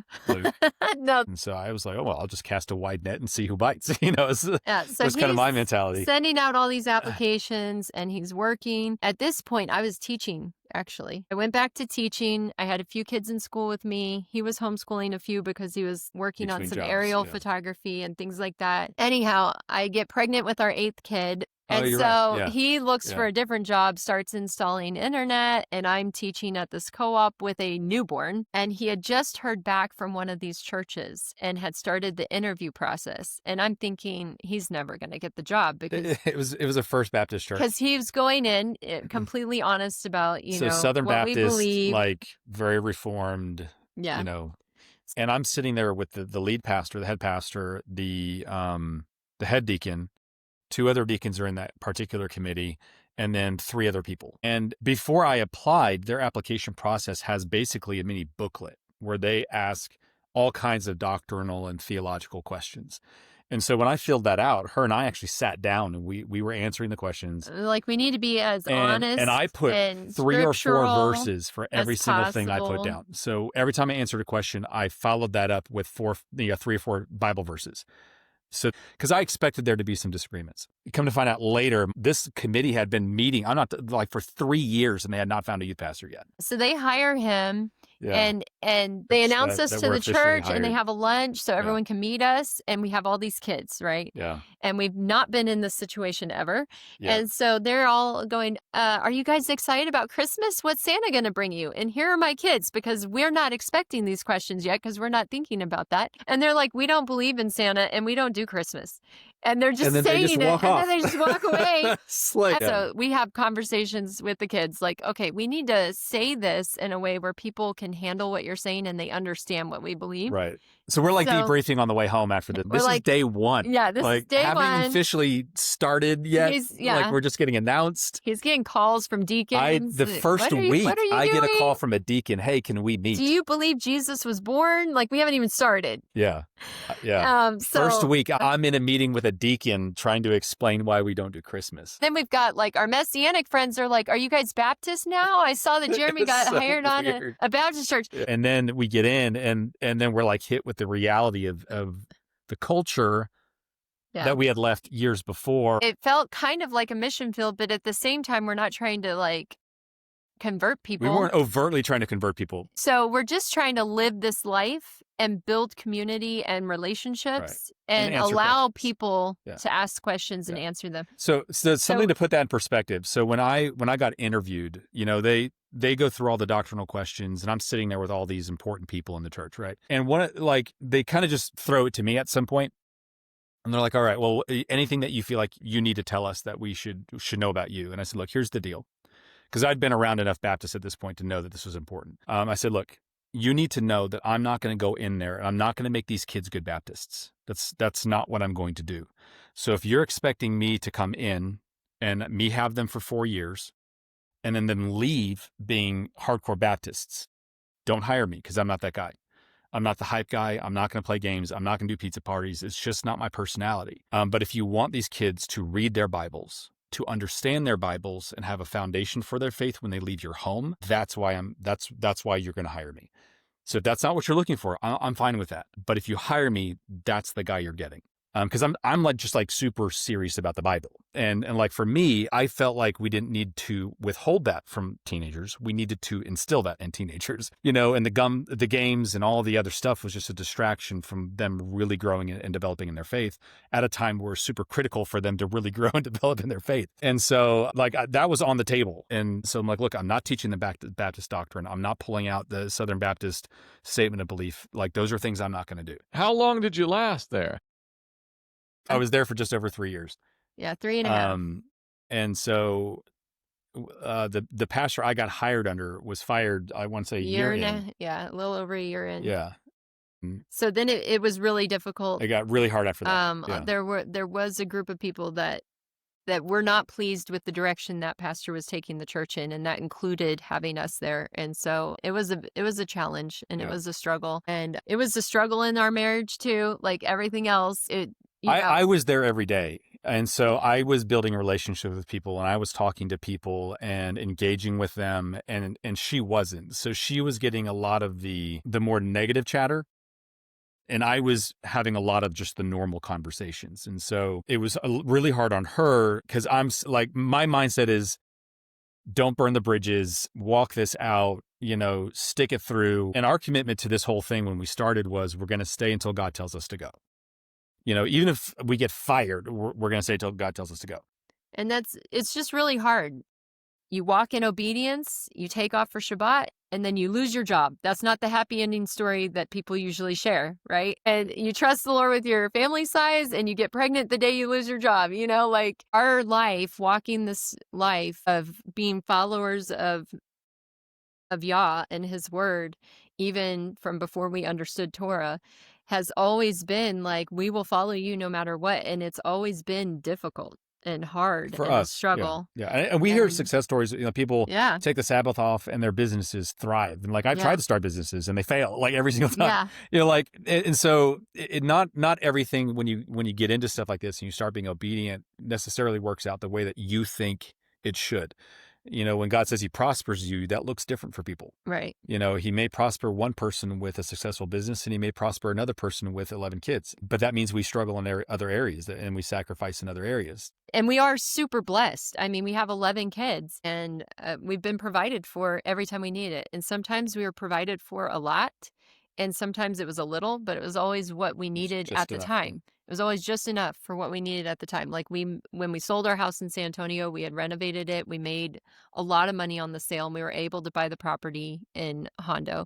And then we sold that when the Baptist church closed down for COVID. There was a group that met out under a big oak tree during COVID because the church wasn't open, and they just gathered and worshiped and had Jeromy read some scripture and, like a home group, a home fellowship kind of thing, but, within the smaller pocket of believers from that Baptist church. Yeah, and had we left before that, none of that would have even been possible. Right. And that was the thing. That took 3 years for that small little bit of acceptance. And again, it's not that people didn't like us. It's not that we weren't treated well. There was a very, very small group of people that were really making life very difficult. But for the most part, in a broader sense, the people that knew us and the people that interacted with us, like, we had a really good relationship with people there, and they were very nice and very friendly and very accommodating and willing to have those conversations that made them more challenging at other times. And we still have relationships with many of them to this day. And had we thrown the hand grenade in from day one and blown the whole thing up, that would have never been possible. Had we thrown the hand grenade in when we left, the continuing relationships wouldn't be possible. Right. And like for us, it was a trial by fire. Like that was like boot camp for us is, I think we were there a lot to learn about how we were supposed to respond and for us to develop those skills so that we could be more effective in our ministry later. And I think without that experience, we would have been missing some of that. On that note, I guess, are there any lessons you learned in that situation that you would recommend or that you would give to a Torah observant couple that finds himself either working in or just attending a Sunday church or just has Sunday friends like all of us do? Yeah, I would say the first and foremost is that experience for us, again, kind of go back to the same thing I said with our kids. This isn't something I would recommend somebody do. I would never tell somebody go apply for a job at a Baptist church. Like that really has to be something. If God told you to do that, great, I'll support you. Like, give me a call. But if God didn't tell you to do that, I'm not recommending people go do that. It's hard. But I think you learn what the Bible, at least a smidgen of it, a scratch in the surface of it, of what the Bible talks about when it talks about long suffering, when it talks about these concepts of discipleship and walking with one another. I think we are way, way too quick to burn the bridge in this walk. We are way too quick to throw people out of our lives. We are way too quick to be at war. And again, to write people off as they don't want to know. We've heard that in this walk. So many times. And the Christians don't want to know. By prominent leaders in this walk that I was messaging and talking to, and they would message me back and go, yeah, well, good luck with that. But they don't want to hear it. Know. And it's not true because we were Christians and we wanted to know.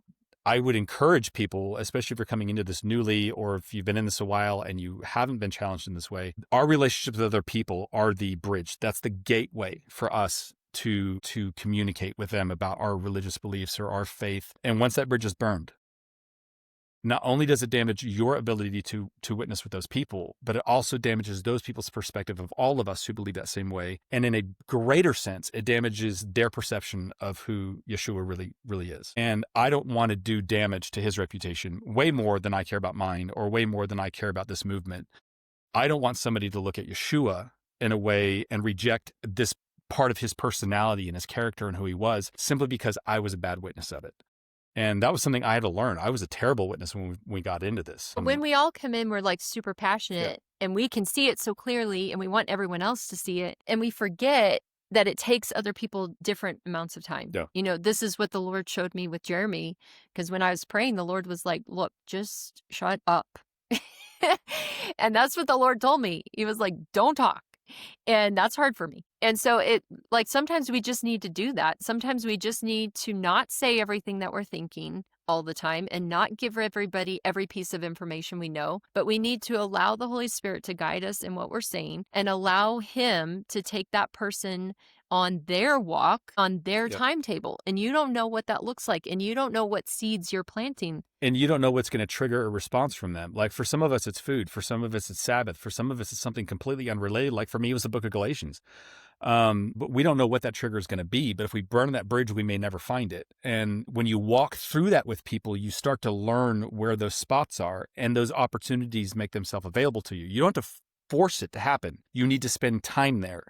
And the door will eventually open and that opportunity will be given to you. And again, that doesn't mean that you're going to get the fruit from them. Somebody else may harvest that fruit later on. Right.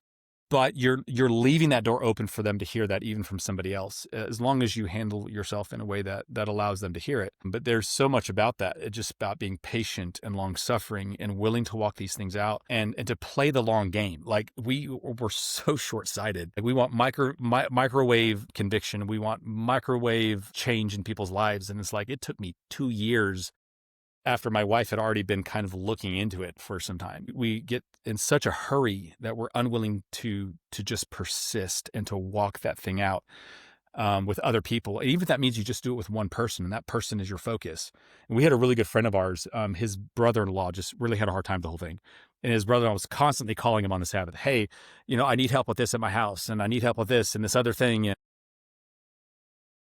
our friend, who's also Torah observant, he had this thought when he was praying about it, because he was kind of getting frustrated by it, because he's like, he knows that we don't do anything on the Sabbath, but he keeps calling me on the Sabbath. Yeah. And he was reading in his Bible, and he came across the verse about the donkey in the ditch, that you help your brother get the donkey out of the ditch, even if it's on the Sabbath, right?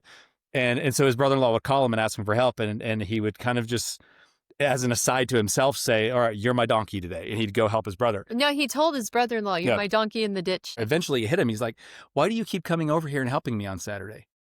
He's like, don't you take that day off? He's like, yeah, but I'm willing to do this with you because I know you need the help. Our relationship matters. And I think that's the other aspect of this. Like, I think in our movement, we get so isolated that we stop helping, we stop meeting needs, we stop doing the work that we're told to do in Scripture as believers. And his brother-in-law came to Torah later. And I think that's sometimes even the biggest wide open door we have is helping meet needs. And even if you don't have a community, even if you don't have a church congregation like we have here, there are things that you can do to help other people out, make yourself available to them, because that open door alone is a greater testimony to how you live and a greater testimony to your faith in God than anything else, than keeping the feast that people don't understand, but when I was hungry, you gave me food. Yeah. Right. And to me, that speaks way more to somebody, and they're willing to hear you out because you've been with them through their hardship. You've walked with them through that hardship. And then they see, look, this person's different. They actually believe what they're saying, and they're willing to walk that out. So if I get it right, you're saying be patient, be long-suffering, basically be like Yeshua to all these people who aren't on the same page with you, and don't just throw them under the bus, cut the relationship off needlessly, and move on with your life. Yeah. Right. Yeah. Yeah. And it's hard. It's not easy. And sometimes people can be really ugly and say really hurtful things, but that doesn't have to be all that we see. We tend to focus on that, and but that's not all that's happening, and that tends to overshadow all of the positive responses that you get, and so it's a mindset shift, I would guess. Or it calluses you so that you stop having those positive interactions. Yeah. And we have to be on guard about that as well. And we have to allow the Father to heal us when we have bad experiences, and we have to be able to forgive and set those things aside, because we can't stop going about that work simply because we were offended or our feelings got hurt. Yeah. We still have a job to do. Can you bring us to where you are today? We were going to head up to go visit the Ark Encounter in Kentucky. And so we had heard of Jason and Amanda from the Way documentary, and we really liked their interview. We got the extended edition. We watched the extended edition all the time. We could really relate to their experience Their and kind story. of their church history and things like that. And so for us, we really related to kind of how they came into it, and we really liked it. You captured their heart really well in that interview. And so we really wanted to meet them, because at the time we had started a website of resources for parents to educate their children in the Word.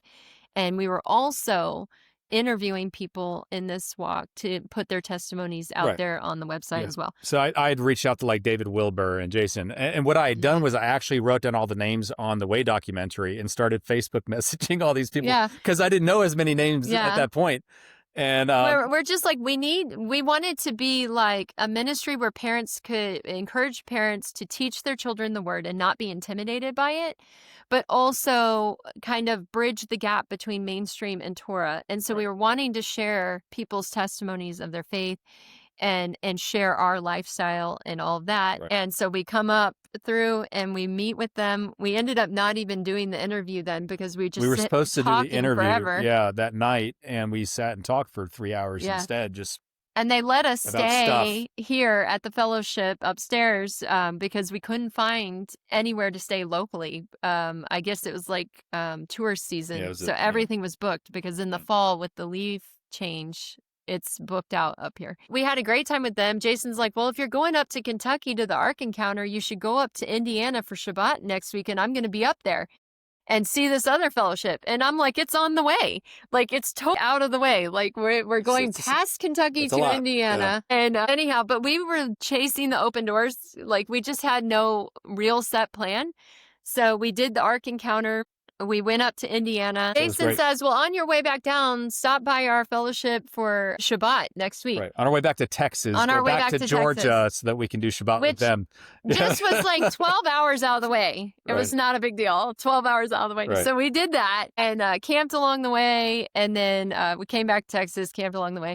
And it was nice. It was great. Yeah. We didn't. It was really great. It wasn't like we came here and we're like, we have to move here. No. But we knew the Father was doing something different with us, and that he was about to change things, and things were going to be totally different, but we had no idea what. Well, and we're just starting up this ministry, and we knew we needed to be an accountability to other people. We really longed for a community to be a part of, and where we were at in North Texas, we knew a bunch of different people, but they were all really far. So we headed back to Texas, and we were separately not really communicating about it. We didn't talk about it at all. But we were both praying about what's next. And so then Jeromy took me out to eat for my birthday, and he was like, okay, so what do you think? And I'm like, about what?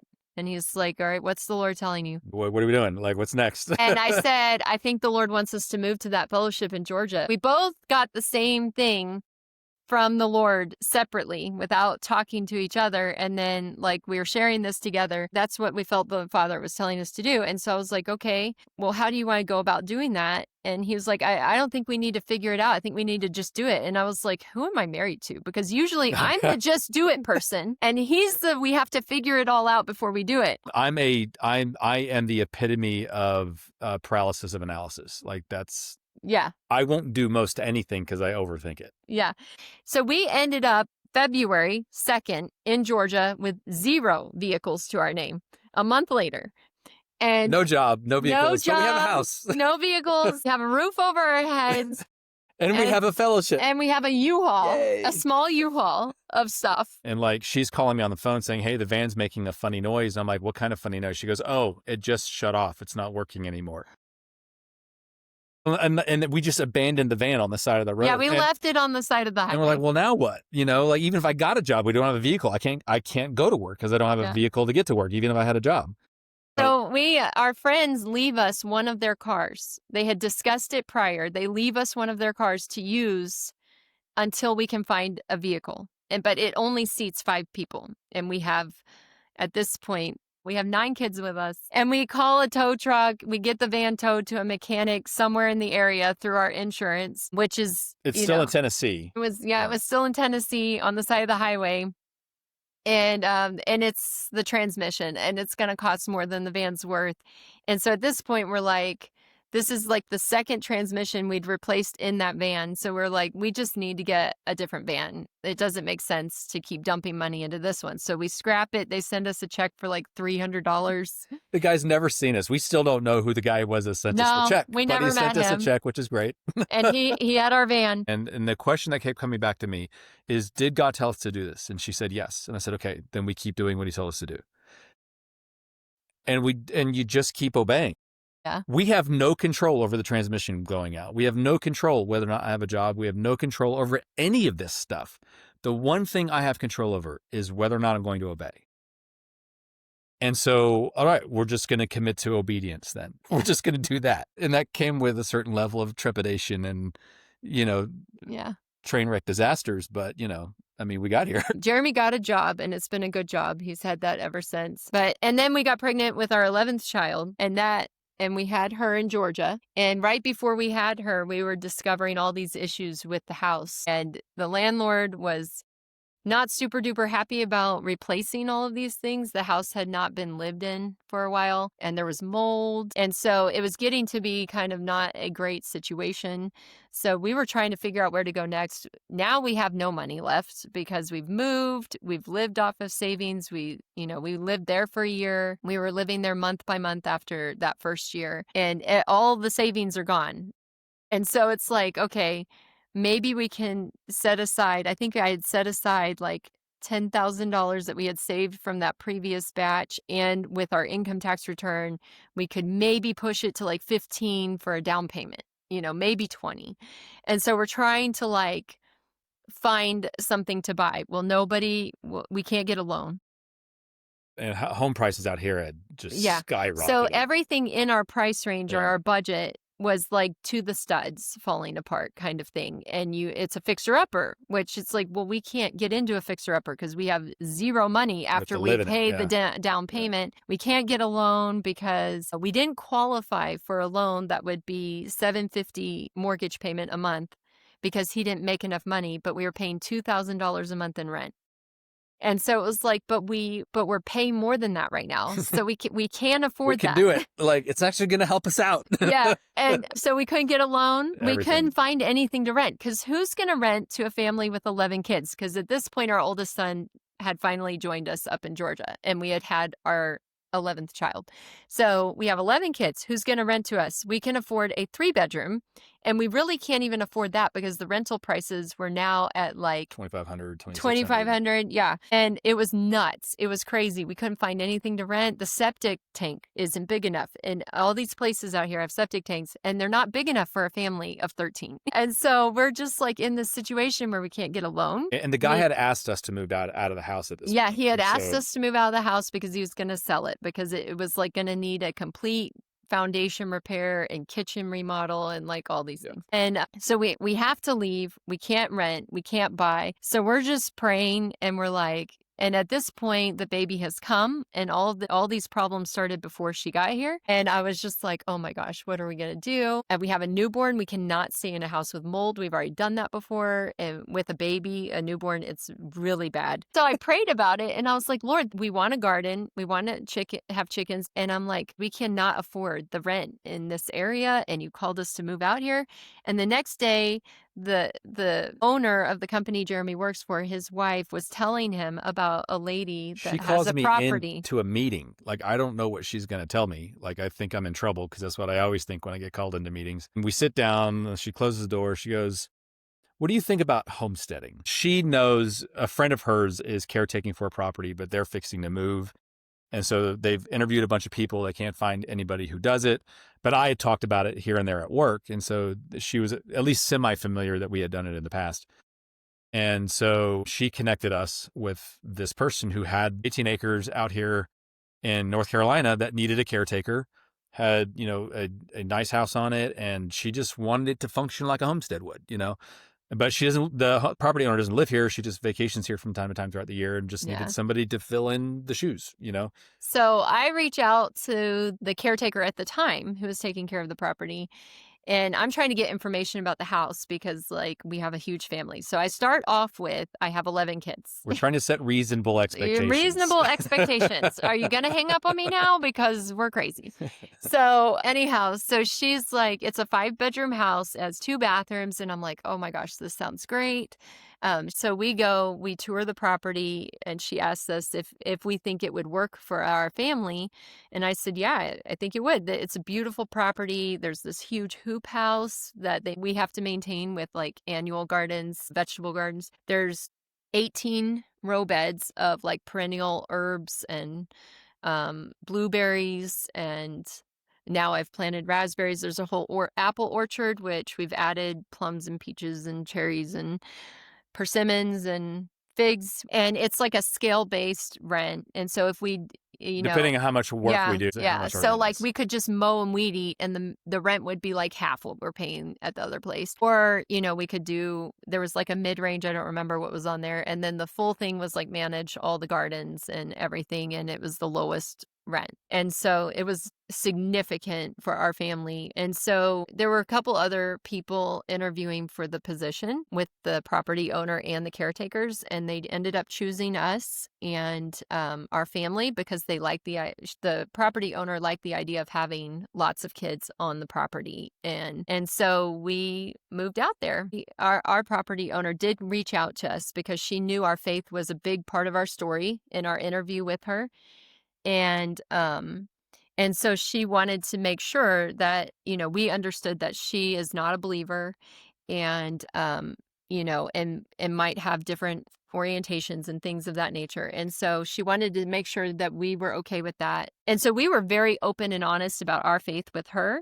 And what we believe about certain lifestyle choices. And so I just was very upfront, and I was like, look, I believe some of these things are sin, and that's what the Bible says. That's what we believe. But I don't hold unbelievers to the expectation of following a God they don't believe in. And so, and really, Paul says something similar in one of his letters, is that we aren't called to hold unbelievers accountable who don't believe the way we believe. And so we've had a really good relationship with her. We've lived there 2 years now, managing her property and taking care of the house. And she's kind of like a grandma to our kids in a sense when she's there. She's like super friendly, brings the kids stuff all the time. But it's for us, it's another loving opportunity to live our faith with somebody who not only doesn't agree with our faith in terms of doctrine, but somebody who doesn't even believe in God and has had really bad experiences with Christians in the past. So I'm always upfront and honest that like we believe this is sin because we believe this God and this is what he says in his word. However, I'm not holding you accountable to that because you don't believe in his word. If you claim to believe his word and follow him, then yeah, you are held accountable to that standard. That's what the word says. But at the same time, I want the best for you. Right. So if you want to sit down and talk about it, I'm going to talk to you about it from my perspective. Right. In a reasonable and respectful way. Yeah. Paul says, it's that verse you were thinking of where he says, we're to judge those within who call themselves brothers.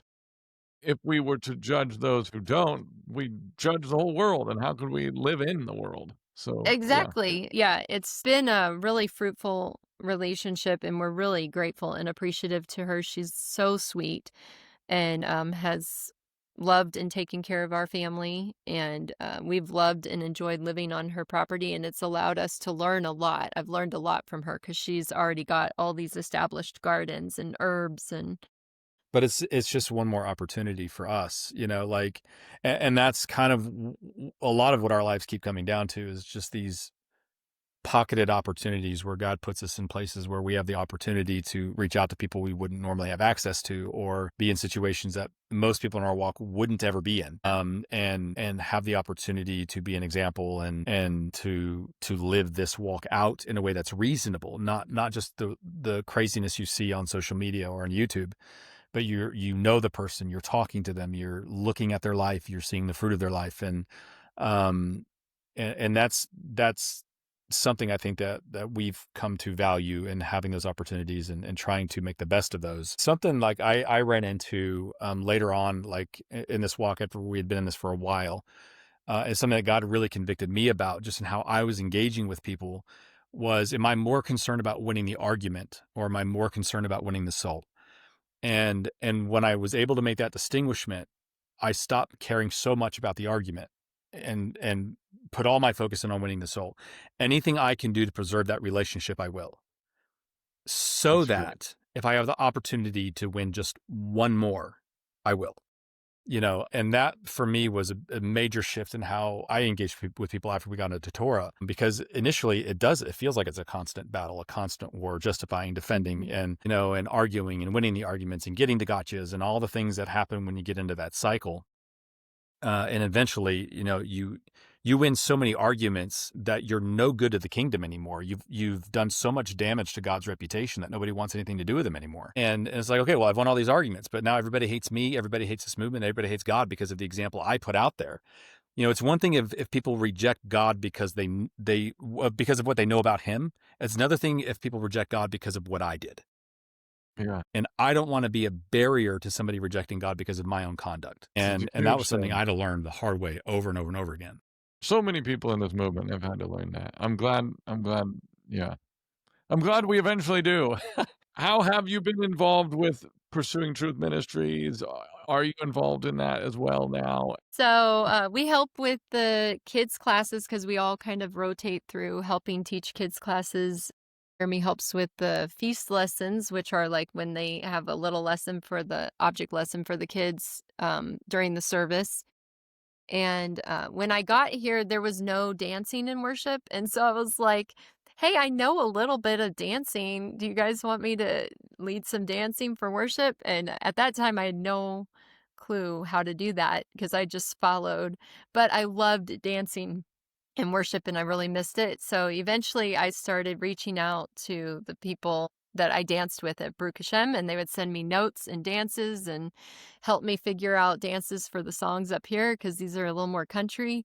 And and so we're trying to work in the Davidic dancing into the country music and anyhow. And so I lead the dance circle for worship. So yeah, after a little bit here, I'm one of the teaching pastors here, so we rotate every Shabbat. So Jason, who's the head pastor, he does, 1 week, I'll do a week, and then we have another guy that does a week, and we just rotate. So I'm one of the guys that does that. So if you get onto PTM's YouTube channel, you'll see me there from time to time. You'll see Jason there from time to time. We're still kind of loosely doing our own private ministry stuff, personal ministry stuff that we started before. But because I'm working full time, I don't have as much time to invest in that. So all the resources that we created that first year are still free. They're all available. So that's lanternministry.org. And there's a section there called Raising Warriors, where we have a whole bunch of weekly Torah portions and a family study guide with all kinds of stuff for family members of different ages. So the goal of that whole packet is to have kind of an idea. It's what I try to explain to people is like, look, we're not going to build your doctrinal house for you, but we'll give you the framework and then you build the house with your own family. And so a lot of people, what we came to find out is like time planning, all of that was a hindrance to them doing Bible study with their own family. And so we said, okay, well, let's take some of that hard part out, give you some resources that you can piggyback off of, and then you do with those resources with what works best for your family. So we have suggestions for games in there. We have crossword puzzles, and we have coloring sheets and all kinds of stuff, like coloring sheets that I word made. finds. Yeah, word finds, word study suggestions, questions you can ask your kids, just things like that you guys can sit down as a family and do throughout the course of the week. And each study has like a weekly schedule. If you want to follow that, like Sunday to Saturday, different things you can do those days based on that study packet. So the goal is to get in to read the scripture together with your family, to take some of the more challenging stuff out of it, but to put tools in parents' hands where they can sit down, they can look at these tools and go, okay, this worked, this didn't. I'll do these things with my kids. We'll talk about this topic, but maybe not this one. I didn't think about asking that question. Maybe we can talk to my teenager about that one. And so the goal is to try to do that, because we're dealing with kids in our own house from 2 years old all the way up to 18 now, where our oldest ones are out of the house. So our goal was to try to put that in front of parents so that they could build that faith house, that doctrinal house with their own family. And it's organized by the Torah portions. Okay. It also brings in a lot of the connections from the New Testament and the prophets and stuff within there, even more so than just the readings. Just so, like, if people are looking it up, it follows the schedule that 119 uses for the weekly readings. Yeah. So it's based on that. So that's the schedule that we were kind of adopting for the readings and what was happening each week, just to kind of have something to lay out. So then, I guess last thing, would you like to add anything to anyone out there, to the Torah movement in general? I watch your podcast every week, and so I've been really blessed by that and been able to make a couple connections. So I actually reached out to Dawn and went through some counseling with her for a part of the season of this before I realized this perimenopause thing or whatever, because I was struggling with depression again. And so that was super helpful. But I just wanted to add that because I think women oftentimes feel like we have to have it all together all the time, and you don't, because we're a mess sometimes, and it's okay to say that you're a mess even when you're following the Lord and doing what he wants, and you're a mom and you have kids and you're homeschooling and doing all the things. It takes a lot out of you, and so it's hard sometimes, and it's okay to ask for help. So I appreciate your podcast because it's helped in more ways than one. Yeah, there have been a There couple you go. resources that you've had people on that we've reached Yeah. out to them for various different things. I think one of the things that just kind of is enduring for me is that, the longer I'm in this walk and the older I get, the more I realize I don't know. And that's everything that, I'm still learning stuff about how to be a good parent. I'm still learning stuff about how to be a good minister. I'm still learning stuff about how to be a good believer. When I open my Bible and I read my Bible, I learn stuff every single time, and there's a point in our lives, especially when you grow up in church, where you think you've kind of sorted it all out. Like, I know the Bible, I've got it figured out. But the more I do this, the more I realize that's not true. And for me, anyways, that's also a very humbling thought. I'm going to be a whole lot more patient with somebody else who's struggling to learn things if I recognize I'm still figuring these things out myself. And I think sometimes we get in this walk, we do a bunch of study in a matter of a few weeks. We've got the whole Torah thing sorted out instantly, and we've got all the answers, right? But the longer I'm in this walk, the more I realize, look, there's still a lot of stuff I'm learning. There's still a lot of stuff I don't know. And so when somebody comes to me and asks a question or has a challenge for my belief, I'm going to be way more patient with them because I'm still working through some of this stuff. There are deep questions about God's nature and things like that I'm still working through, because I had to get through the basics first and then circle back to some of these really challenging doctrinal and theological questions about who God is and what his nature is and all these things. But that goes into my me being a husband. I'm still learning how to do that well. I'm 44 years old. I've got 11 kids and haven't figured out the parenting thing yet. And to me, I think we just get stuck in this idea that after a certain amount of time, we've got it all figured out. I think it's okay for us to recognize, look, I don't have this all figured out, and then allow that to humble us, and be more humble towards other people, to be more gracious towards other people.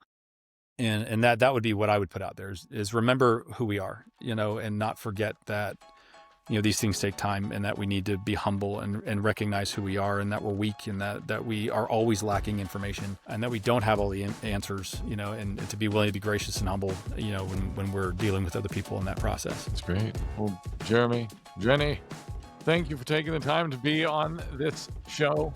I appreciate it. It's been fun. Yeah. Thank you. Thanks for having us.